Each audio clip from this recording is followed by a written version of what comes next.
ചമ്മന്തിച്ചോറ് ഇത് നിങ്ങൾ ഇതുവരെ ഉണ്ടാക്കിയിട്ടുണ്ടോ? കറിയൊന്നും ഇല്ലാണ്ട് കഴിക്കാൻ പറ്റുന്ന നല്ല ടേസ്റ്റി ആയിട്ടുള്ളൊരു ചോറാണ് കേട്ടോ. അപ്പോൾ കുട്ടികൾക്ക് ലഞ്ച് ബോക്സിലൊക്കെ കൊടുത്തുവിടാൻ നല്ലൊരു റെസിപ്പിയാണ്. അപ്പോൾ നമുക്ക് അടികട്ടിയുള്ള ഒരു പാത്രം അടുപ്പത്ത് വെച്ച് അതിലേക്ക് വെളിച്ചെണ്ണ ഒഴിച്ചു കൊടുക്കാം. അതുപോലെ തന്നെ കുറച്ച് കടുകിട്ട് പൊട്ടി വരുന്ന സമയത്ത് അതിലേക്ക് ഒരു 1/4 ടീസ്പൂൺ ഉലുവ ചേർത്ത് കൊടുക്കാം.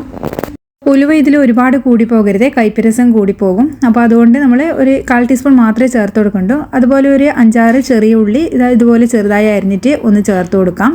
ഇത് നല്ലപോലെ ഒന്ന് വഴറ്റിയെടുക്കുന്നുണ്ട്. അതിലേക്ക് കുറച്ച് കറിവേപ്പിലയും കൂടി നമുക്ക് ചേർക്കാം. അപ്പോൾ നമ്മൾ ചെറിയ ഉള്ളിയും ചേർത്തിട്ട് നമ്മൾ നല്ലപോലെ ഇതൊന്ന് വാട്ടിയെടുക്കുന്നുണ്ട്. ഇതിലേക്ക് ആവശ്യത്തിനുള്ള ഉപ്പും നമുക്ക് ചേർത്ത് കൊടുക്കാം. എന്നിട്ട് നല്ലപോലെ ഒന്ന് മിക്സ് ചെയ്ത് കൊടുക്കാം. അതിനുശേഷം നമ്മളിതിലേക്ക് ചേർക്കുന്നത് ചമ്മന്തിയാണ്. നമ്മൾ ചുവന്ന ചമ്മന്തി ഉണ്ടല്ലോ, ഉപ്പും മുളകും അതുപോലെ തേങ്ങ, ഇഞ്ചി, കറിവേപ്പിലൊക്കെ ചേർത്തരച്ച നമ്മൾ നല്ല ടേസ്റ്റി ആയിട്ടുള്ള ആ ഒരു എരിവുള്ള ചുവന്ന ചമ്മന്തിയാണ് നമ്മളിതിലേക്ക് ചേർത്ത് കൊടുക്കുന്നത്. അതും കൂടിയും ചേർത്തിട്ട് നമുക്ക് നല്ലപോലെ ഒന്ന് മിക്സ് ചെയ്തെടുക്കാം. ഒരുപാട് വേവിച്ചെടുക്കേണ്ട ആവശ്യമില്ല കേട്ടോ നമ്മൾ ചമ്മന്തി. അതിനുശേഷം നമ്മളിതിലേക്ക് നല്ല കുത്തരി ചോറാണ് ചേർത്ത് കൊടുക്കുന്നത്. ഏത് അരിൻ്റെ ചോറും ചേർക്കാം, പക്ഷേങ്കിൽ കുത്തരി ചോറ് ചേർത്ത് കൊടുക്കുമ്പോഴാണ് നല്ല ടേസ്റ്റി ആയിട്ട് കിട്ടുന്നത്. അപ്പോൾ നല്ല ടേസ്റ്റി ആയിട്ടുള്ള ഒരു ചോറാണ് കേട്ടോ. അപ്പോൾ ട്രൈ ചെയ്തിട്ട് ഫീഡ്ബാക്ക് പറയാൻ മറക്കല്ലേ.